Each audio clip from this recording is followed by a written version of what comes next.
Ok. Bueno, hoy vamos a hablar de una palabra que es un concepto que tú debes de aprender muy bien. De hecho, ya lo nombramos en alguna ocasión. Esta palabra es, a ver si lo ven, emuná. Emuná. Es una palabra hebrea. Emuná, que está aquí. ¿Vale? Es una palabra hebrea. Aquí lo escribí en hebreo. El hebreo se escribe de derecha a izquierda, al contrario de lo que nosotros escribimos aquí.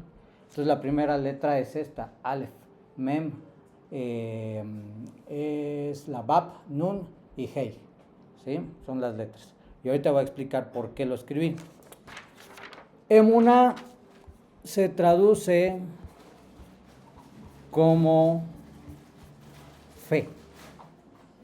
Creo que en Hanukkah hablamos un poquito de eso, como fe. ¿Alguien trajo una copia de la Biblia? La que sea. Yo tengo. ¿Sí? ¿La traigo? Sí. Sáquenlas, porfa, si las traen, tienen, porque sí. ¿Qué pasó? No sé si en ese cajón de allá. Me dijo que había una hoja. Eso está bien mal. ¿Aquí? ¿No, verdad? Yo la tenía, pero yo ya lo cambié, porque no me sale. Déjame ver si acá. No me sale. Sí. Es este. Ahí está, Susa. Me lo pones acá. Muchas gracias. ¿Tienes copia? Si no, para que me ayudes a leer. Por favor. Aquí. Por favor, me ayuda buscando Hebreos 11.1, usted que tiene ahí esa versión. Vamos a buscar, estos son de Javerit Hadashim. Hoy. A todos son de Javerit Hadashim, pero vamos a empezar con ese. Hebreos 11.1. Vamos a escuchar, este es un principio de cómo entendemos la fe. Adelante. ¿Es pues la fe la certeza de lo que se espera? ¿La convicción de lo que no se ve? Es pues la fe, la certeza, estar cierto de algo que no tenemos pero que esperamos, la convicción que no se ve. Esto es uno de los principios más fundamentales de la escritura y del judaísmo. Cuando Abraham, el Eterno, le dijo, sal de tu tierra, de tu parentela, a la tierra que yo te mostraré, deja todo y ve porque te voy a dar un pueblo, te voy a dar una descendencia, te voy a dar una tierra. Él salió sin nada. Él ni siquiera tenía hijo, solamente tenía la esposa y salió con su sobrino, es lo único. No fue sino hasta muchos años después que pudo tener su hijo, el hijo de la promesa, aparte del hijo que se narra en la escritura como el esclavo. Entonces, incluso el gran maestro Rabbi Shaul de Tarso dice que Abraham murió y no vio el cumplimiento de todo lo que Dios le prometió. Sin embargo, Dios le habló, él escuchó, él salió y obedeció. ¿Sí? No le dijo, sal de tu tierra y se quedó ahí, sino que dejó su tierra. ¿Cuál era su contexto? Abraham tenía un padre que se dedicaba a construir ídolos, imágenes. Ese era su contexto. Cuenta la historia, la tradición judía, que un día Abraham él ya no estaba contento con el tema de las imágenes y los ídolos y todo esto. Y un día su padre le dice, quédate a cargo de la tienda. Tenía una tienda con diferentes ídolos. Entonces Abraham agarró y tomó un palo y empezó a romperlos todos y dejó el más pequeñito. Regresa a su padre, ¿qué pasó? ¿Qué sucedió con eso? ¿Por qué están destruidos los dioses? Decía. Y Abraham le dice, no, pues es que el más pequeño se enojó con todos los demás y los destruyó. Y entonces el padre de Abraham dice, lo que me estás diciendo es absurdo, ellos no pueden hacer eso. Y se queda Abraham, y si no pueden hacer eso, ¿por qué los crees dioses? Y se quedó ahí. Creció tanto, que dice la tradición, que Abraham fue odiado en el lugar donde él radicaba, que era la ciudad de un malvado llamado Nimrod. Incluso este Nimrod ordenó, y es la primera historia que encontramos en la tradición, ordenó que Abraham fuera lanzado a un horno de fuego, semejante a lo que pasó con Daniel y sus amigos. Sin embargo, el Eterno lo guardó. Lo guardó. ¿Y esto por qué sucedió? Porque él ya no creía en muchos dioses, sino creía en el Dios que creó todas las cosas. Ese Dios que creó todas las cosas le llamó, le habló, le dijo que saliera de su tierra, que tendría un pueblo, que tendría una nación, que tendría una tierra en el lugar donde él lo iba a enviar. ¿Qué hizo Abraham? Le creyó e inmediatamente, ¿qué creen que hizo? Salió de ahí. Y dice el texto, vuélvanoslo a leer. ¿El 11:1? Sí. Es pues la fe, la certeza de lo que se espera, la convicción de lo que no se ve. La certeza de lo que se espera, la convicción de lo que no se ve. Estar convencido de que hay algo en el mundo espiritual. Ángeles, Sheidim, demonios, Ruach Tameh, espíritus inmundos, Dios mismo. ¿Quién ha visto a Dios? Está fuera de nuestra capacidad poder verle. Incluso nadie lo puede ver. Dicen nuestros libros que nadie ha visto al Eterno. Y dice que el que ve a Dios en ese momento, ahí quedó. O sea, no es posible. Él habita en luz inaccesible. La certeza de lo que se espera. Ya este fin de semana es quincena. Tú estás con la bendición del cielo, convencido de que el día 15 te depositan. ¿No? Estás convencido, ya con eso pago la luz, pago eso. Tienes la certeza de esto. No lo tienes en tu mano, pero sabes que va a llegar. Hay muchas cosas que están en las escrituras que son promesas y que son y tú lo tienes que tener como una certeza. Por ejemplo, la certeza de que existe un mundo espiritual, la certeza de que hay vida después de esta vida, la certeza de que hay un Dios que gobierna todas las cosas, que existen los ángeles, no los has visto. La certeza en la fe que habla acerca de Ihiyat Hametin, que es la resurrección de entre los muertos, una creencia muy importante de la Escritura. O sea, tú no lo has visto, pero lo puedes creer porque hay una promesa. Bienvenida, bienvenida. Bienvenida, adelante. Entonces, todo eso es algo que está dentro de la palabra certeza. En ese sentido, es confianza estable y seguridad en lo que Dios te promete. O sea, hay promesas.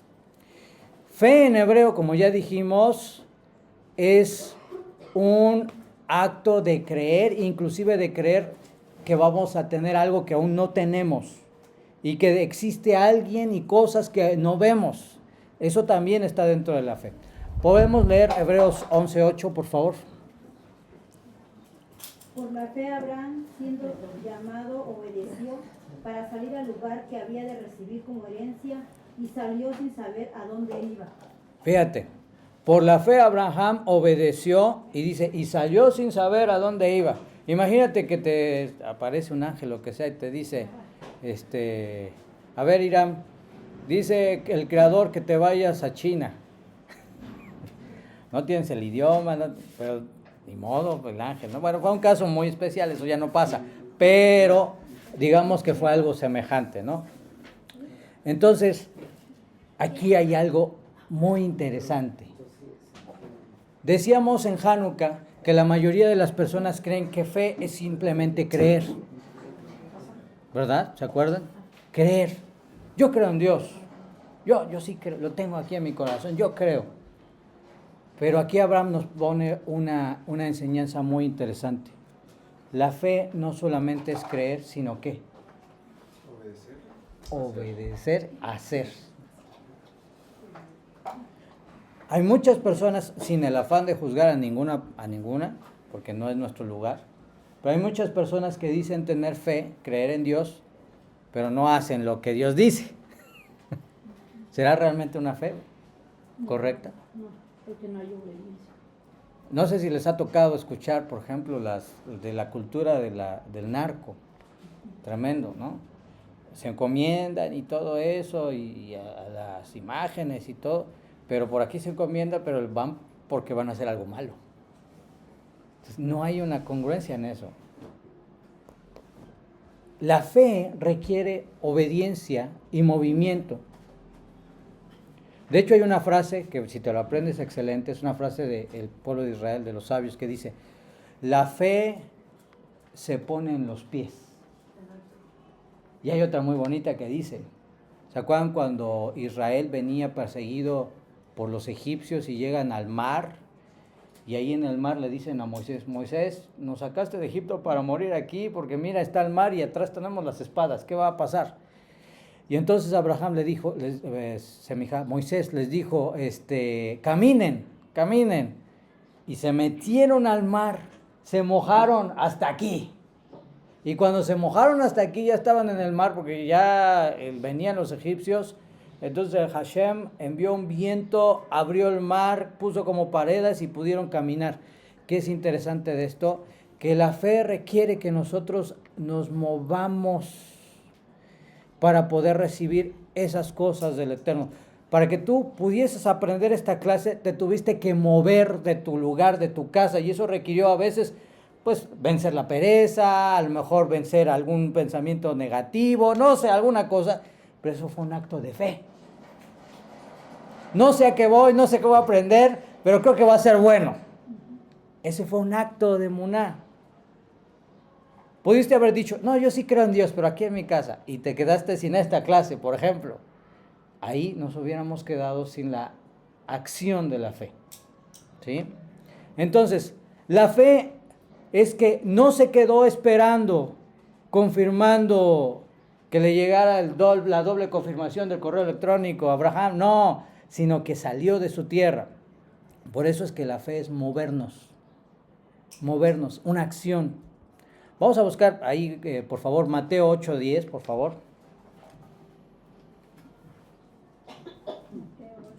Vamos a leer desde el 8, del 8:8 hasta el 11. Y vamos a poner atención. Respondió el centurión y dijo, Señor, no soy digno de que antes de que entres. Respondió el centurión y dijo, Señor, no soy digno de que entres bajo mi techo, solamente di la palabra y mi criado sanará. Porque también yo soy hombre bajo autoridad y tengo bajo mis órdenes soldados, y digo a este ve y va, y al otro ven y viene, y a mi siervo haz esto y lo hace. Al oírlo, Jesús se maravilló y dijo a los que le seguían, de cierto os digo que ni aún en Israel he hallado tanta fe. Muy bien. Contexto. El maestro estaba en Israel, obviamente, pero había ocupación de los romanos, del ejército romano. Este era un personaje importante del ejército romano, un centurión. Dentro de los rangos era importante. Resulta que este centurión tenía un siervo que era judío, muy probablemente, pero que había caído enfermo. Y este centurión había escuchado por todo el mundo, por toda la ciudad, que había un judío que estaba trayendo la virtud sanadora, la sanidad de parte del Creador, y muchos estaban siendo sanados, muchos habían resucitado entre los muertos, cosas así muy fuertes, ¿no? Y entonces, justamente en ese contexto se acerca, lo encuentra y le dice, mi siervo necesita sanidad. El maestro, al ver que se trataba de un centurión, aun cuando era un gentil, aun cuando era no judío, le dice, bueno, pues vamos. Y fíjate lo que él responde. El centurión dice, no, mi señor, porque no soy digno de que entres a mi casa. Fíjate, esto es muy interesante. Contexto. Para que un judío entre a la casa de un no judío está difícil. ¿Por qué? Porque usualmente va a haber idolatría, cosa que está prohibida, tenerla cerca, y va a haber alimentos prohibidos o cosas que no son alimentos, no deberían de ser alimentos, y por lo tanto eso podría traer que quebrante algún mandamiento. Ya te vas mirando por qué había como que esta idea de no entrar. Incluso Pedro más adelante en Hechos toca el mismo tema. Tendremos oportunidad en otra ocasión de verlo. ¿Qué sucede? Que le dice, no, maestro, no es necesario que tú vengas, solamente dilo. Fíjate lo que le dice, solamente dilo y mi siervo sanará. O sea, no le dijo, llévale a poner aceite, dale una hierbita. No, dijo, solamente dilo y va a sanar, porque yo también soy hombre de autoridad. Y le digo a mis siervos, ve y vienen. Lleva esto y demás. Y aquí es interesante porque lo que está diciendo este centurión es de un conocimiento muy profundo. Él estaba hablando lo siguiente. Él en ese momento sabía que Yeshua tenía dominio, control, autoridad sobre los ángeles. Le dice, porque ¿se acuerdan lo que aprendimos en Shabbat? Cuando él dice, ¿se ha sanado o alguna declaración? No es una chispita mágica que llega hasta allá y lo sana. No, es un malaj, un ángel del Eterno que se ordena y va y sana al enfermo. A ese malaj le llamamos Rafael. Rafa, que quiere decir sanidad, y él, que es la contracción del nombre o el título Elohim, que quiere decir sanidad de Hashem. Porque aunque Rafael es el que hace la labor, la sanidad no viene si Dios no lo autoriza.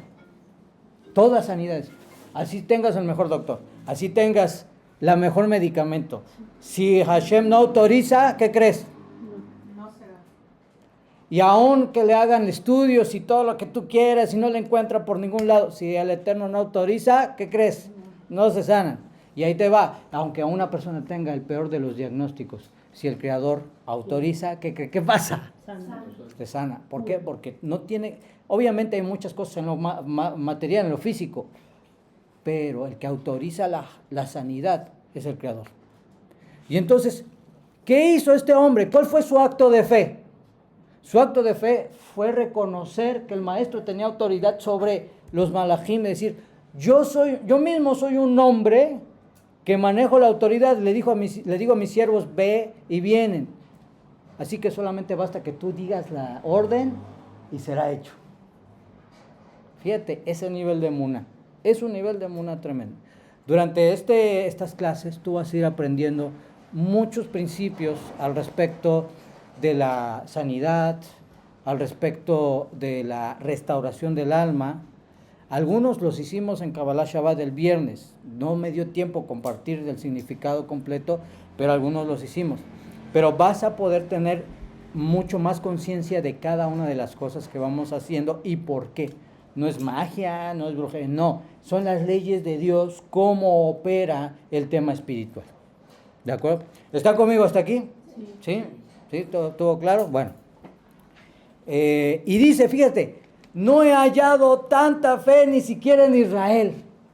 Eso fue muy increíble de los días del maestro, porque se encontró con la mujer de flujo de sangre, que era gentil. Se encontró también, por ejemplo, con la mujer shomronita, mal llamada samaritana, que los shomronitas fueron de las tribus de Israel, pero que se mezclaron con otros pueblos, y dijeron, no, nosotros vamos a poner en este monte nuestro templo, y aquí vamos a estudiar la Torah, y todo eso. Hicieron un servicio paralelo, pero no era el correcto, porque el Eterno le dijo a través de Moisés al pueblo, en el lugar que yo eligiere, ahí me servirán, y eso fue en Jerusalén. Entonces, ¿qué pasa? Que es ahí donde el maestro le dice a la mujer samaritana, a la mujer shomronita, ustedes adoran lo que no saben. Nosotros, los judíos, adoramos lo que sabemos porque la salvación viene de los Yehudim. ¿Por qué? Por todo este proceso. Y lo interesante en todos esos casos es que el maestro vio a sus hermanos y muchos de ellos no creían tan fácil en él. Muchos lo empezaron a seguir por miles, pero muchos de ellos se resistían porque hay un principio que dice precisamente que no hay profeta en su propia tierra. Pues como conozco a Carla, ¿cómo va a ser Carla, no sé, profeta o algo así? No, la conocemos, ¿no? Yo así como, no, pues, sí puedes. Porque hay un cierto prejuicio, porque, el hijo de él está el carnicero, decir, ¿cómo va a ser? ¿No? Hay un cierto prejuicio, pero eso no tiene nada que ver con lo espiritual. Bueno, Yeshua elogia a este Ger Sedek, a este hombre justo, y que entiende la autoridad espiritual. Entiende la autoridad espiritual. El centurión no confiesa creencias profundas, pero entiende, porque se ha empapado un poco ya del judaísmo, estando ahí. Comprende la cadena del mando del cielo. Di una palabra y será hecho. Eso es emuná práctica. Eso es emuná práctica. Reconocer que Hashem gobierna y actuar acorde a eso. Vamos a buscar Lucas 7:50, por favor. Es que esa es la otra parte de la Biblia que yo no tengo. Me voy a apurar. 7:50. Dice, pero él dijo a la mujer, tu fe te ha salvado, ve en paz. Vamos a leer desde 2 versos antes. 48. Y a ella le dijo, tus pecados te son perdonados. Y los que estaban juntamente sentados a la mesa comenzaron a decir entre sí, ¿quién es este que también perdona pecados? Pero él dijo a la mujer, tu fe te ha salvado, ve en paz. Muy bien, vamos a leer otro antes, por favor. El 40. ¿Leo todos o no me 47? 46 y 47. No ungiste mi cabeza con aceite, mas esta ha ungido con perfume mis pies, por lo cual te digo que sus muchos pecados le son perdonados, porque amó mucho, mas aquel quien se le perdona poco, poco ama. Ok, hay una frase que dice ahí, tu fe, tu emuná, te ha salvado. Muy interesante, vete en paz. ¿Sí? Esto no significa que la persona ya sea libre de los mandamientos de Dios. Lo que está diciendo es, el acto que tú hiciste tiene que ver con un reconocimiento de quién soy yo y implica todo el asunto de la Torah. Ella estaba reconociendo, tú eres el Mesías prometido de la casa de Israel, que tiene que venir a traer redención. Lo reconoce, le unge y él declara una anulación de sus transgresiones. Tus pecados te han sido perdonados, vete en paz, vete en shalom. Significa, tu confianza en Hashem te ha rescatado del caos, del miedo, del pecado, de las disminuciones. Cuando tú vas aprendiendo más de los mandamientos de Dios, ahora se opera tu emuná. Si ya sabes y empiezas a entender que, por ejemplo, el día del Eterno no es el domingo, sino es el Shabbat, y se te va a explicar por qué, y ya lo aprendes, entonces ahí donde empieza la fe. O sea, ya lo oí, ya lo entendí, ya comprendí por qué. Ahora, ¿qué pasa? ¿Qué sigue? Hacerlo. Y entonces ahí está la fe. ¿Sí? Porque ningún conocimiento es eficaz sino hasta que se lleva a cabo. Puedes tener mucha información, incluso ética y muchas cosas, pero si lo que tú tienes aquí no lo aplicas, es como si no tuvieras nada. La fe restaura la relación con Dios y esa relación demanda, muy importante, que tengamos fe obediente como Abraham. No obediente a mí, sino obediente al Eterno. Vamos a buscar, a ver, aquí creo que tiene una copia de las Escrituras, ¿verdad? Marcos 9, 23 y 24. No, no hay problema, porque veo que está tomando nota. Sí. Les recuerdo, si les surge una duda, me avisan.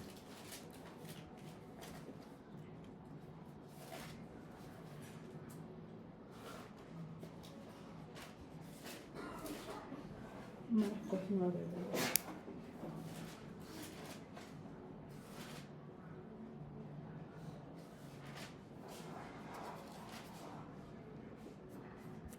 Marcos 9, 23 y 24.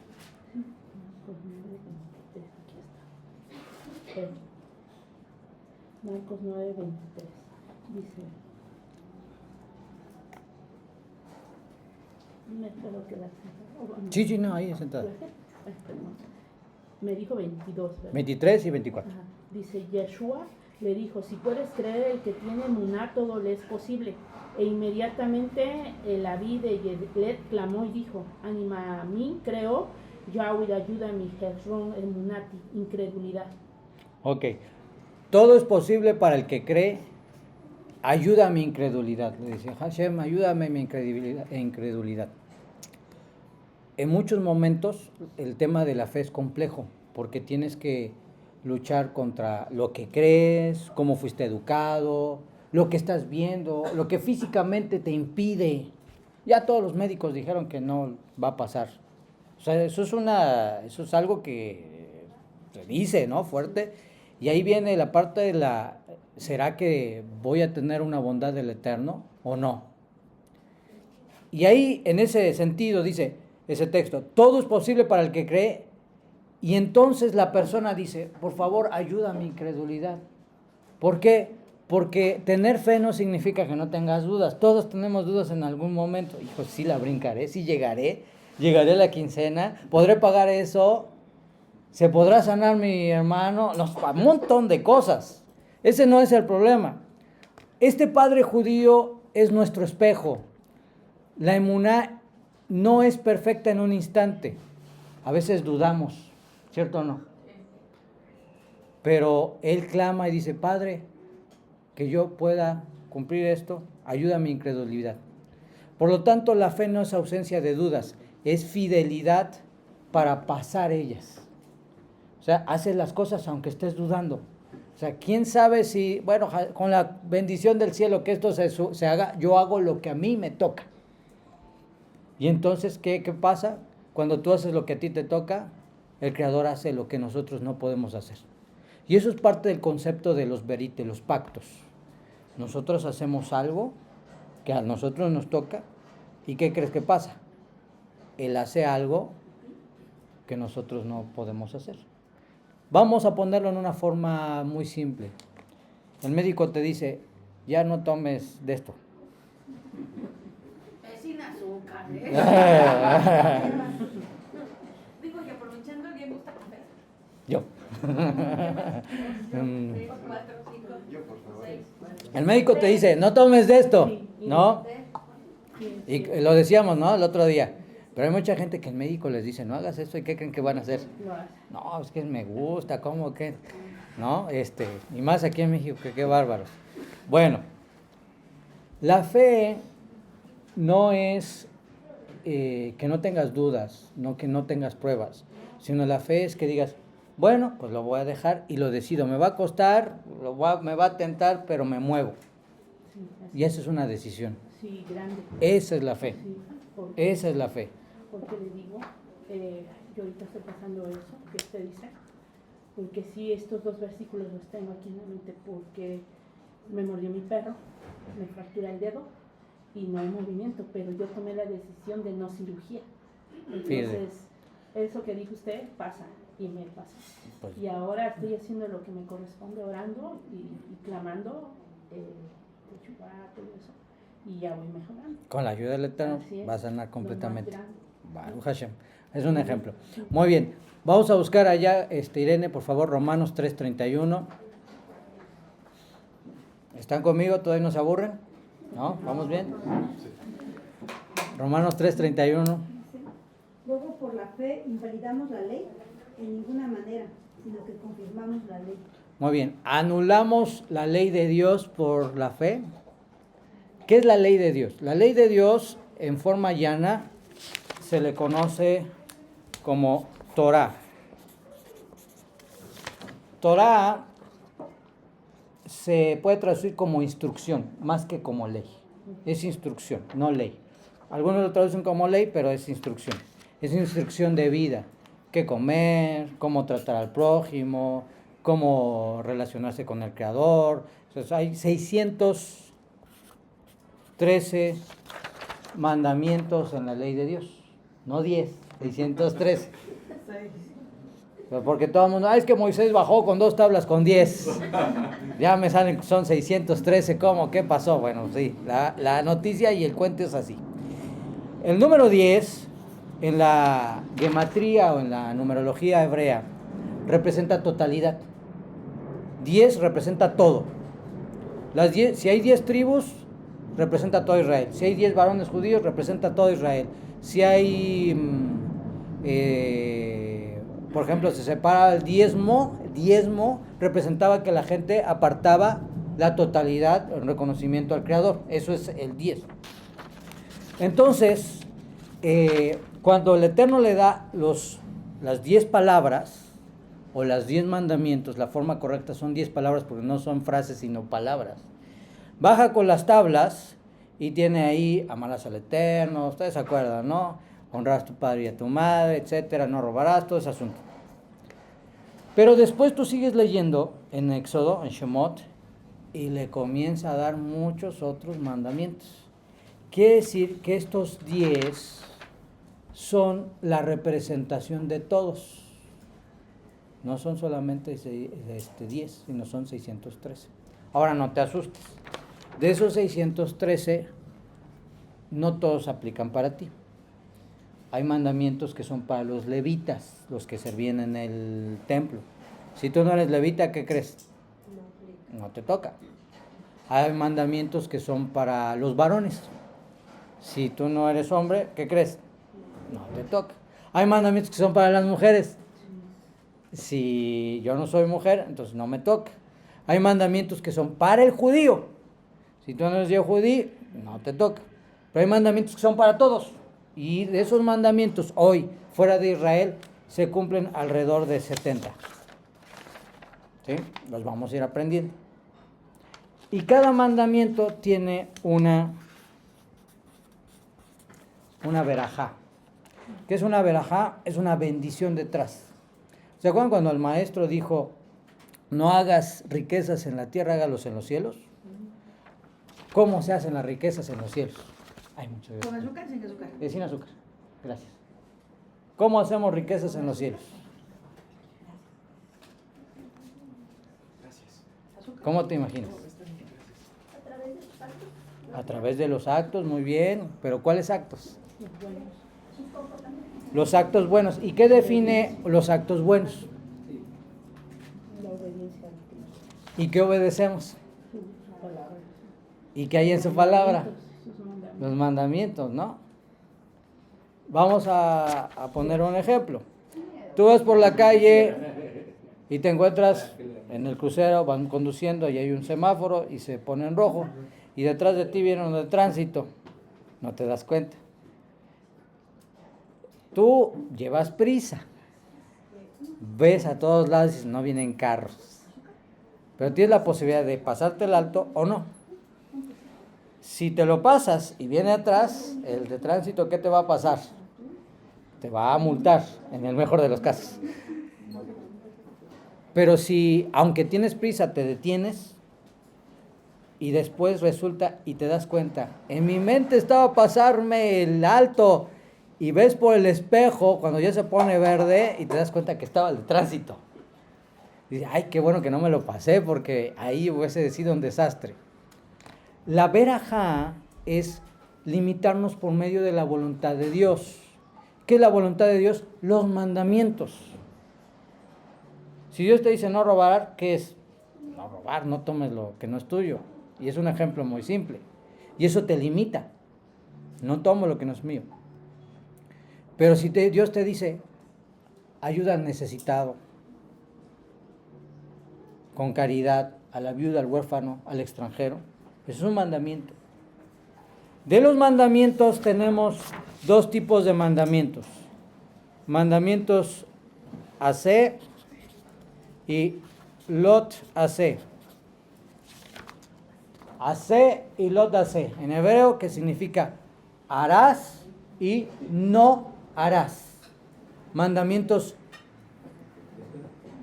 positivos, harás, y mandamientos negativos, no harás.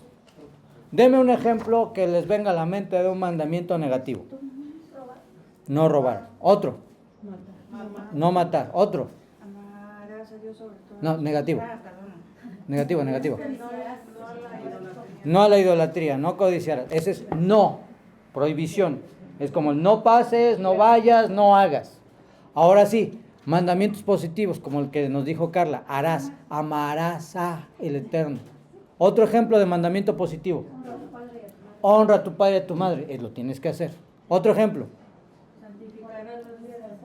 Santificarás el Shabbat. Muy bien. Entonces, ahí tenemos. Cada mitzvah, cada mandamiento, tiene una bendición especial para ti. Y a través de tú cumplir los mandamientos, tú tienes acceso a dos cosas. La primera, lo que dijo el maestro, hacer riquezas en los cielos. Y la segunda, la verajá, la bendición que viene para este mundo, para ti y para tu descendencia. No todos los casos, pero es muy conocido, por ejemplo, que hay muchos judíos que son ricos. Hay muchos casos que no son ricos, muchos judíos también, ¿no? Pero son más famosos los casos que son ricos. Esa riqueza que se amasa por generaciones no solamente depende del proceso o los negocios, sino es el resultado de las bendiciones generacionales, resultado de haber cumplido los mandamientos. Tú no solamente heredas carro, casa a tus hijos o recibiste, sino tú también les heredas esta carga espiritual positiva, pero también, ¿qué crees? Negativa. Y esto es tremendo. Incluso estás más valioso que lo material. Porque lo aleno, quizá el hijo se queda sin nada, pero si tiene esta carga bendición positiva, ¿qué crees que va a pasar? Y así vas entendiendo, porque hay personas y casos, yo espero que no sea el de nadie, que lucha, va y nomás no le salen las cosas. Porque hay disminuciones. ¿Y las disminuciones de qué vienen? De que él o sus antepasados han quebrantado los mandamientos de Dios por conciencia o por ignorancia. ¿Está conmigo hasta aquí? Y ahí es donde se mezcla toda la emuná y los mandamientos. Vamos a seguir, muchas gracias. Vamos a ver.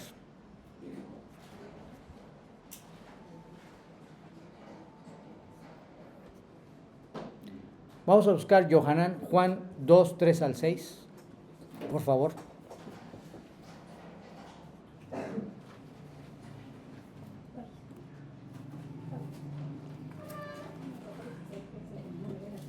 ¿Eran 2, 3 a 6? Sí.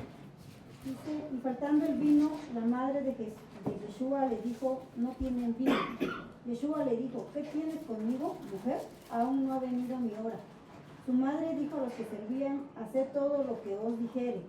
Y estaban ahí 6 tinajas de piedra para agua, conforme al rito de la purificación de los judíos, en cada una de las cuales cabían 2 o 3 cántaros. Ok, y conocen la historia. ¿Qué pasó con esa agua? Se convirtió en vino. Un acto que podría decir hasta vano, ¿no? Pues, ¿cómo? Pues es una boda, vino.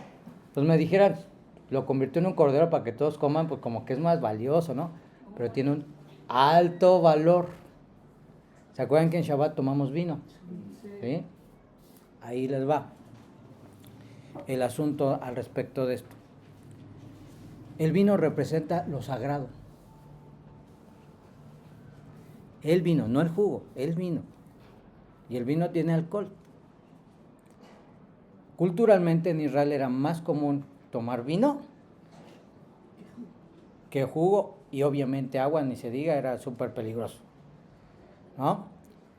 Pero el vino, en esta ocasión, está relacionado con un mandamiento. Un mandamiento que se desprende de una palabra que se llama sedaká. Sedaká significa justicias o hacer justicia. Te estás preguntando cómo que convertir agua en vino es algo justo. Sedaká implica hacer actos que vienen a equilibrar el mundo para bien. Dentro de sedaká incluye dar caridad a los pobres. Un necesitado que necesita ayuda y tú tomas de lo que el Eterno te ha provisto en tu voluntad, no tiene que ser mucho, no tiene que ser poco, lo que sea, pero tú ayudas sin ver si es verdadero, no, simplemente das y se acabó. Ayudar a un necesitado, por ejemplo, que se necesita una persona de la tercera edad que no puede pasar la calle, o necesita ayuda en su casa, un acto de bondad. Y te sigues preguntando, bueno, ¿esto qué tiene que ver con la boda y el vino? Se dice que un acto de bondad muy especial es cuando hay una boda, una comunidad tiene la responsabilidad de alegrar a los novios de alguna forma para causar que en ese día no haya nada que les entristezca o les afecte emocionalmente su día. Y eso es un acto de mucha caridad también. Es un macinto bien. Entonces, ¿qué hizo el maestro? Especialmente judías. Bueno, también hay que alegrar a nuestros amigos. Por eso, cuando se acaba el vino, le dice, ya se acabó el vino. Y le dice, pues yo tengo que ver con eso, mujeres, era su madre. Todavía no ha llegado a mi hora, porque él está jugando, después vamos a hablar de eso, con un juego de palabras y de cosas que hablaba acerca del vino que representa la sangre. Después lo vamos a ver. Entonces él, por el poder del Eterno, convierte el agua en vino, pero el objetivo no es nada más que se pongan felices, sino el objetivo era que se cumpliera una necesidad para unos que estaban en su boda, que dependen de un mandamiento, que es alegrar a alguien que en este caso está en su boda. Pero también la obediencia del hijo, ¿no? Porque se voltea y le dice, madre, hagan lo que él les diga. O sea, no le dijo, Sí. O mi hijo. ¿Sí? Entonces, ¿qué pasa? Y es ahí lo interesante.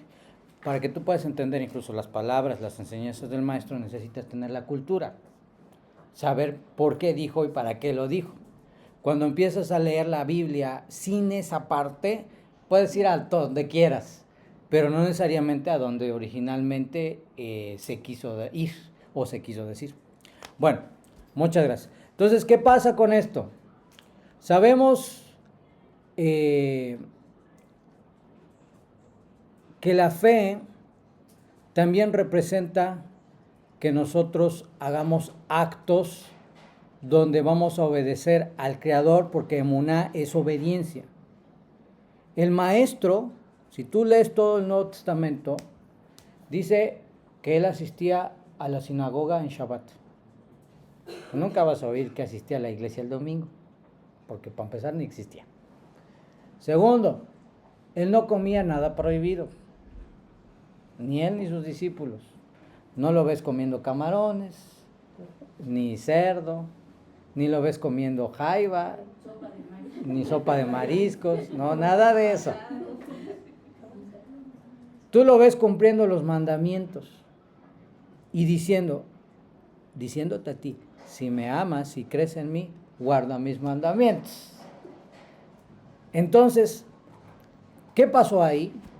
Lo que pasó es que cuando se separó los creyentes no judíos de la comunidad judía y su enseñanza, al no tener esta información, surge una nueva interpretación de tanto de la Torá como del Nuevo Testamento, y así en el año 325, por ahí, 300 y tantos, nace por medio de la intervención del Imperio Romano la Iglesia Católica Romana, desconectándose de todo lo que tenía que ver con eso y dándole una interpretación basada en la influencia de la filosofía griega de los textos hebreos. Y el resultado no solamente fue que se dijo, nosotros ya no necesitamos cumplir los mandamientos, sino también se empezó a generar un nuevo Mesías, una nueva fe, un nuevo pueblo, un nuevo todo, paralelo a lo que estaba ahí. Y el resultado es que no tenemos al verdadero Mesías de Israel llamado en hebreo Yeshua, sino que hay un Jesús. No hay un, por ejemplo, discípulo del maestro que se llama Kefa, sino Pedro. No hay un Yohanan, sino un Juan. Y San Juan todavía. Dato importante, en el siglo XVII, fíjate, en el siglo XVII se crea la letra J de nuestro idioma. ¿Sí? Siglo XVII. Cuando tú naciste, abres la Biblia y ya estaba Jesús, Juan, Jeremías, Jeconías, todos los Jotas y las S al final. Todos esos nombres, todas esas expresiones son el resultado de la latinización de esos nombres, pero no son los nombres originales. ¿Qué es importante de los nombres? Lo dijimos hace rato. Detrás del nombre está el masal, la bendición. Jesús no significa nada. La palabra no significa nada. ¿Por qué? Porque se tradujo del hebreo Yeshua al latín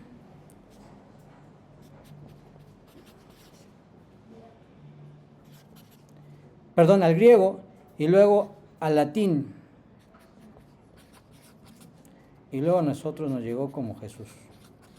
A ver, de Yeshua pasó al griego Jesús, del griego pasó al latín Jesús. Aquí inventan la J y ¿qué creen que pasó? Jesús. Entonces, este nombre no significa nada, este nombre no significa nada, este nombre no significa nada, pero este nombre en hebreo significa salvación. Y Mateo 1:21 dice, estaba el ángel con la madre del maestro y le dice, y llamará su nombre, y a todas las Biblias cristianas, Jesús, porque salvará a su pueblo sus pecados. Ay, qué bonito, ¿no? Porque salvará a su pueblo sus pecados. Ahí te está dando la clave del masal. Le darás este nombre porque la función del nombre es salvación. Pero cuando se traduce a Jesús, Jesús no significa nada. Por eso no se deben de acortar los nombres. Por ejemplo, Daniel, Dani, cambiar el nombre, Susana, Susi, porque lo que estás... Sobre todo los que son con masal en hebreo. Pero sí, correcto. Entonces, ¿qué pasa? Que si tú pones en su lugar, en lugar de decir Jesús, pones Yeshua, que tú ya sabes que significa salvación. Fíjate lo que dice Mateo 1:21. Y llamará su nombre Yeshua, salvación. ¿Por qué qué? Porque Él salvará a sus pueblos de sus pecados. Y ahí está el masal del nombre. Fíjate. Ahora, ¿qué pasó con todo eso? Hay muchas razones. Sin embargo, parte de la labor que nosotros tenemos es que se haga la restauración de las cosas. ¿Para qué? Para que tú realmente tengas acceso a esa parte espiritual real de la emuná con los nombres, los principios correctos. ¿Está conmigo? Sí. Y todo eso tiene que ver con emuná. Todo lo que hemos aprendido. En resumen, la fe nace del corazón, se fortalece con la acción. No solamente decir creo, sí, yo creo que el día del Eterno es el Shabbat. Sí, yo creo que amar al prójimo es bueno. Ajá, pero ¿qué crees? Hay que hacerlo. Se perfecciona caminando, hay que moverse. Se demuestra guardando los mandamientos, aprendiendo, vamos a aprender. Se sostiene en la comunidad y se encarna en la vida de ser un discípulo del Maestro, pero no Jesús, sino ¿quién? Yeshua. Yeshua al judío, no Jesús al romano. Yeshua el que vino, murió y resucitó. No el Jesús que inventó Roma después para hacerse de su propia religión, sino de Yeshua. Todo el que viene al Maestro, a Yeshua, entre la historia de Abraham y hasta el día de hoy, debe de aprender esta historia, lo que hemos visto, que es, escucha primero, porque a través de escuchar viene la fe. O sea, la primera vez que escuchas un mandamiento, la primera vez que escuchas el nombre de Yeshua, la primera vez que escuchas algo, ahí se activa la emuná. O sea, tú ya sabes qué tienes que hacer. Y ahora, cuando se activa, tú tienes que realizar el acto, creer y obedecer, caminar, como lo hizo el pueblo de Israel cuando al mar, como lo hizo Abraham cuando le dijo, sal de tu tierra. Y eso se convierte en verdadera emuná. La verdadera emuná no solamente decir creer, sino obedecer al Eterno. Muy bien. Vamos a hacer una pausa de 5 minutos para que descansen, tomen refresco, galletitas y continuamos con la última parte de la clase. ¿Les parece bien? Gracias. Si tienen dudas, ahora es cuando. Ahí hay refresco, ahí hay papitas y todo eso, adelante, ¿eh? Bueno, ¿van conmigo hasta aquí? Sí. ¿Sí? ¿Les está gustando la clase? Sí. ¿Sí? Muy bien. ¿Alguien quiere algo más? Jorge, ¿verdad? Jorge. Cuénteme, ¿cómo es que se interesó por fue por de Hanukkah, ¿verdad? Que llegó el... Hanukkah, Sí. Bueno, nosotros nos venimos congregando cristianos, bueno, de nacimiento, pues, Ajá. somos de la tradición católica, Ujú. tanto mi esposa como yo. Pero en el 2006 llegamos a conocer de Cristo, nos convertimos a Ujú. la congregación cristiana y hemos venido aprendiendo, pero mi esposa hace como dos o tres años que empezó a escuchar sobre las raíces hebreas. Ujú.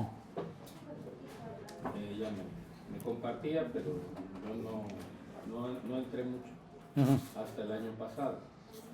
Y el año pasado fue que empecé a conocer y me fui dando cuenta precisamente de algunos conceptos en la traducción de la Biblia hebrea, viene muy distinto a lo que conocemos en las Biblias evangélicas o cristianas, ¿no? Entonces me fui dando cuenta que sí tenía un peso específico y independientemente de eso empezamos a acercarnos más a la cuestión de las festividades del pueblo judío. Ok. Habíamos estado buscando aquí en Oaxaca por bastante tiempo, pero no tuvimos la bendición de encontrar. Ujú.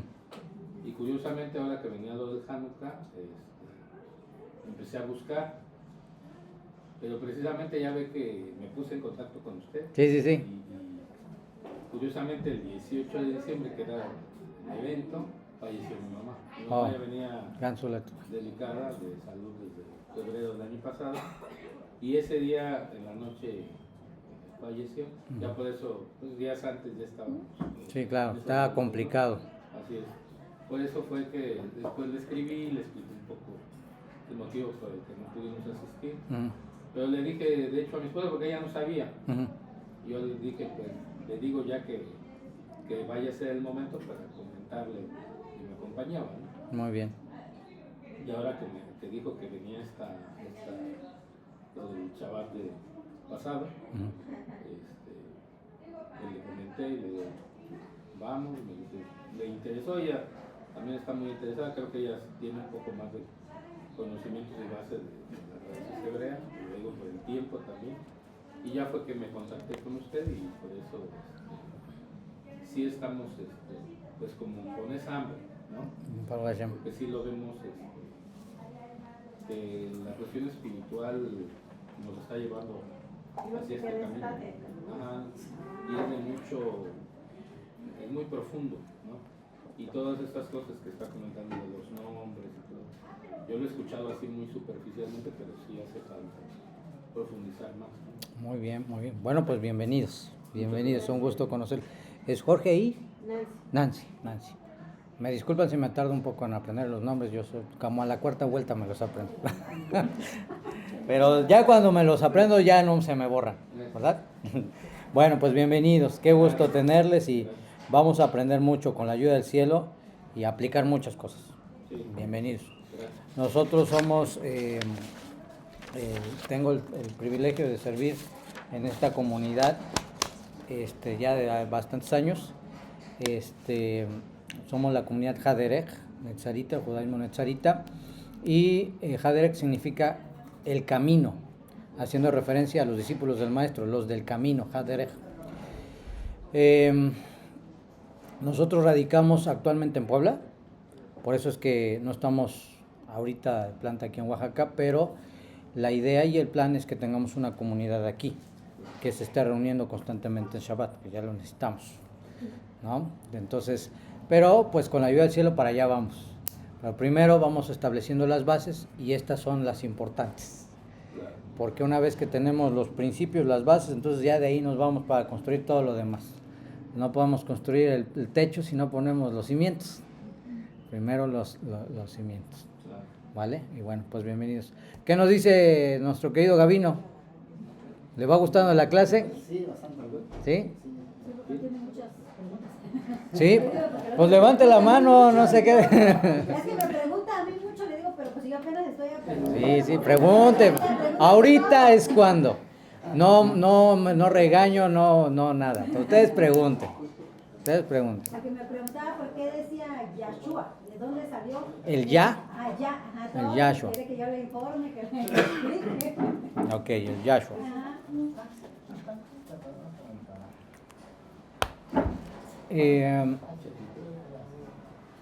Si quieren ahorita que vengan los demás les explico, ¿no? Porque sí siempre es importante. Porque es importante. Hay unos que dicen Yeshua, otros dicen Yahshua. Ujú. Como le digo que ya hubo clases de Los mencioné. Ujú. Ahora que Dijo venga que yo Shabira, estuve ahí para que le Sí, muchos años. sí. Y luego regañan si no dicen Yeshua. ¿Cómo? Luego nos regañan. ¿No regañan si decían Yeshua? Sí, Porque también. Yahshua Sí, sí. es Yahweh. Hay una reacción ahí, pero Sí. vamos a... Ah, sí, fue que nos explicó cuando